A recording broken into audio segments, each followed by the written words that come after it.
నా భార్యను లేపుకు వెళ్ళిపో, ఏమైనా చేసుకో. అయినా నీకు భార్య కావాల్సిన ఆమె మెడలో ఎవడో తాళి కడితే ఊరుకుంటావా?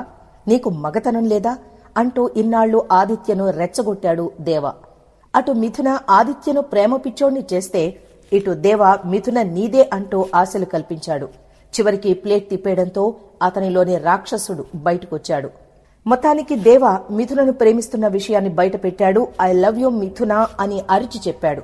చెప్పేది ఆమెతో చెప్తే అయిపోయేది, కానీ పోయి పోయి వెళ్లి మిథునను ప్రాణంగా ప్రేమిస్తున్న ఆదిత్యతో చెప్పడాన్ని నిన్నటి ఎపిసోడ్లో చూశాం.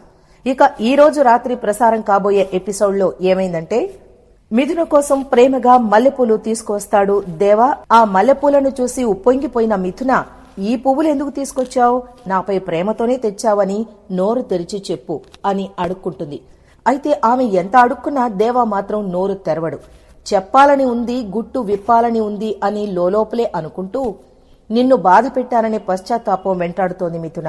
అందుకే నా మనసులోని ప్రేమను నీకు చెప్పాలని ఉన్నా ఆ మాట నా గొంతు దాటడం లేదు అని అనుకుంటాడు దేవ. ఇక మిథున, నువ్వు నన్ను ప్రేమిస్తున్నావని, ఆ ప్రేమను నాతో చెప్పలేకపోతున్నావని నాకు అర్థమవుతోంది దేవా, కానీ చెప్పిస్తా, నీ అంతటా నువ్వే చెప్పేలా చేస్తా అని దేవా దగ్గర నుంచి మల్లెపూలు అందుకుంటుంది మిథున.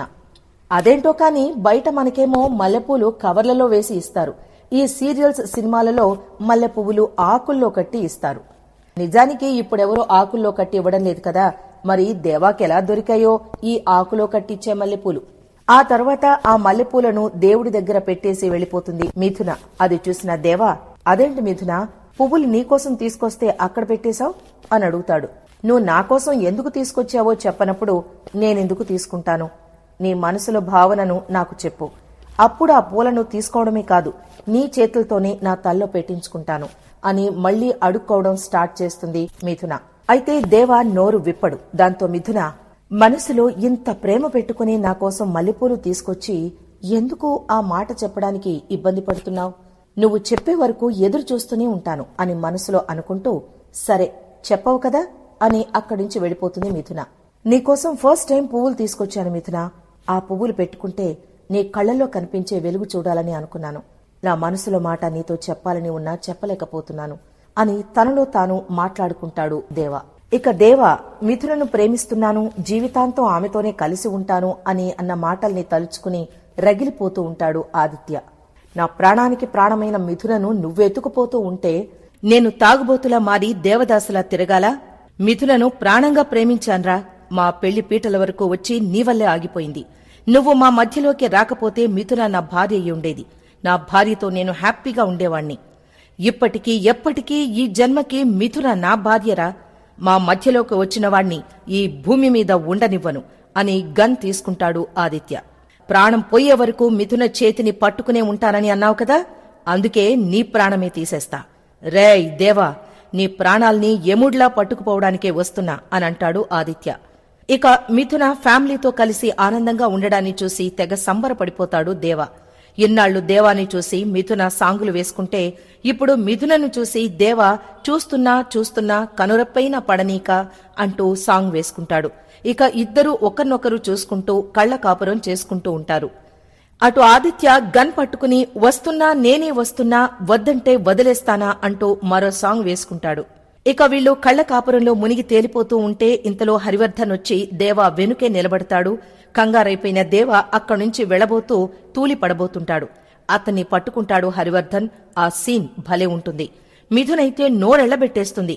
నాన్నా చిట్టి అని ఎక్స్ప్రెషన్స్ ఇస్తుంటుంది. ఇక హరివర్ధన్ వెళుతూ వెళుతూ దేవ భుజం తడతాడు. అది చూసి లలిత, మిథున సంబరాల్లో మునిగిపోతారు. నాన్నకు బావపై ఉన్న కోపం పోయిందక్కా, నువ్వు గెలిచావక్క, గెలిచావు అని మరదలు పిల్లతో డైలాగ్ కొట్టించారు. ఆ తరువాత మిథున, దేవ నీవల్లే నీవల్లే అంటూ చేతులు కలిపేసి సాంగ్ వేసుకుంటారు. ఈ సాంగ్ పిక్చరైజేషన్ లో మిథునను భలే అందంగా చూపించారులేండి. పిల్ల భలే ఉంది. రొమాంటిక్ సాంగ్ లో ఎక్స్ప్రెషన్స్ ఎరగదీసింది. అయితే ఇదంతా మిథున కన్న కలన్నమాట.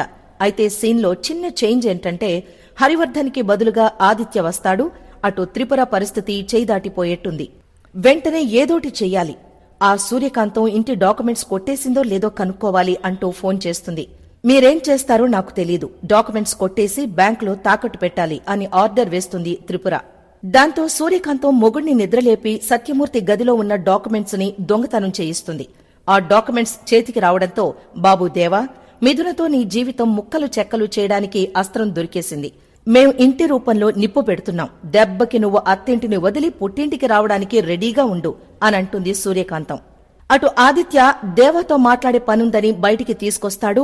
ఏంటి భయ్యా, ఏదో మాట్లాడాలన్నావు, ఏం మాట్లాడవేంటి, ఏం కావాలి నీకు అని అడుగుతాడు దేవ. నాకు మిథున కావాలి భయ్యా అనంటాడు ఆదిత్య. దెబ్బకు షాక్ అవుతాడు దేవ. అవును భయ్యా, మిథునకు దూరంగా బ్రతకలేకపోతున్నా, తట్టుకోలేకపోతున్నా. నా మిథున నాకు కావాలి భయ్యా అనంటాడు ఆదిత్య. ఆ మాటతో దేవా, ఏం మాట్లాడుతున్నావు అనంటాడు. నిన్నటి వరకు నా పెళ్లాన్ని లేపుకుపో, వాడుకో, ఉంచుకో అని ఆదిత్యను రెచ్చగొట్టి ఇప్పుడేమో వాడేదో అడగకూడనిది, అనకూడనిది అన్నట్టుగా రియాక్ట్ అవుతాడు దేవ. ప్లీజ్ భయ్యా, మిథున లేకుండా నేను బ్రతకలేను. నా మిథున్ని నాకొదిలే భయ్యా ప్లీజ్ అని ప్రాధేయపడతాడు ఆదిత్య. ఏయ్, ఇక ఆపుతావా? మిథున నా భార్య, నా భార్యని కావాలంటావేంట్రా? నా భార్యని నీకొదిలేమని అంటావు ఏంటి, బుద్ధి లేదా అని అంటాడు దేవా. లేదు, మిథున నీ భార్య కాదు. మీదసలు పెళ్లే కాదు. నాతో మిథున పెళ్లికి వేదమంత్రాల సాక్షిగా లగ్నపత్రికలు రాయించారు. అందరి దృష్టిలో మేం భార్యాభర్తలం. మిథున మెడలో తాళి కట్టకపోయినా ఆమె నా భార్య అనంటాడు ఆదిత్య. ఆపహ, నా భార్యను పట్టుకుని నీ భార్యని అంటుంటే తట్టుకోలేకపోతున్నా అనంటాడు దేవ. నేను కూడా మిథున నీ భార్య అంటే తట్టుకోలేకపోతున్నా అనంటాడు ఆదిత్య. రేయ్, భార్యని నా భార్య అంటే నా భార్య అంటే నువ్వు తట్టుకోలేకపోవడం ఏంటి అని దేవా అంటే, అదేంటి భయ్యా ఇలా మాట్లాడుతున్నావు? నువ్వు పెళ్లి చేసుకోవాల్సిన అమ్మాయి మెడలో వాడెవడో తాళి కడితే చేతకాని వధవలా ఊరుకుంటావా? నన్ను తిట్టావు, మరిప్పుడు సడన్ గా ప్లేట్ మార్చేయడం కరెక్ట్ కాదు కదా అని కరెక్ట్ పాయింట్ అడుగుతాడు ఆదిత్య. ఒకప్పుడు వేరు, ఇప్పుడు వేరు. మా బంధం ఎంత బలమైందో నాకు అప్పుడు తెలీదు. అందుకే వదిలించుకోవాలని అనుకున్నాను. కాని ఇప్పుడు మిథున విలువ నాకు అర్థమైంది. అందుకే తనతో కలిసి బ్రతకాలని నిర్ణయించుకున్నాను అనంటాడు దేవ. నువ్వు మనసు మార్చుకుంటే మరి నేనేం కావాలి? అక్షంతలు వేసి మిమ్మల్ని ఆశీర్వదించాలా? రోడ్లు పట్టుకుని పిచ్చోడ్లా తిరగాలా అనంటాడు ఆదిత్య. ఏంటి భయ్యా, వాయిస్ మారింది, వింతగా ప్రవర్తిస్తున్నావు, ఏమైంది అని అడుగుతాడు దేవ. ఎందుకంటే ప్రేమించిన అమ్మాయిని వదులుకోవడం అంటే ప్రాణం ఇవ్వడం కాబట్టి. నాకు కాబోయే భార్యను గద్దలా తన్నుకుపోయి మిథునను నా నుంచి దూరం చేశావు. ఆ బాధను తట్టుకోలేకపోతున్నా. ప్రాణం లేకుండా అయినా బ్రతకగలను, కాని మిథున లేకుండా బ్రతకలేను. నీకేం కావాలో చెప్పు. మిథుని వదిలేయడానికి నీకు ఎంత కావాలో చెప్పు. చిల్లర సెటిల్మెంట్లు నీకు అలవాటే కదా. మిథునని నా చేతుల్లో పెట్టడానికి ఎంత కావాలో చెప్పు అనంటాడు ఆదిత్య. దాంతో చంపేస్తానంటూ ఆదిత్య కాలర్ పట్టుకుంటాడు దేవా. ఇక రేపటి ఎపిసోడ్లో దేవాకి గన్ గురిపెట్టాడు ఆదిత్య.